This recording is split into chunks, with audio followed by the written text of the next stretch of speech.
कृष्ण भारत पाठ की सारथी जिनके बने श्री कृष्ण भारत पाठ की सप्तरी की घोषित हुआ सत्य साधक सर्वथा सप्तरी की घोषित हुआ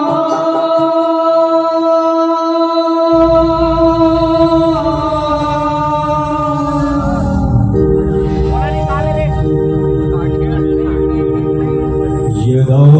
यदा हि धनुष्य ग्लानिर्भवति भारत अभ्युत्थानं धर्मस्य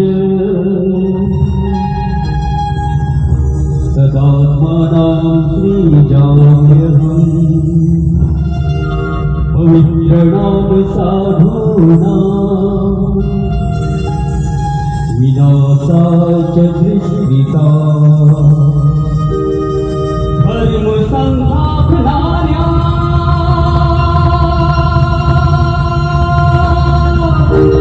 संभवामि युगे युगे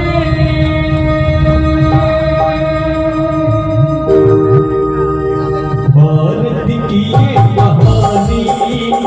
सदियों से ये पुरानी है ज्ञान की गंगा ऋषियों की अमर वाणी है ज्ञान की ये गंगा।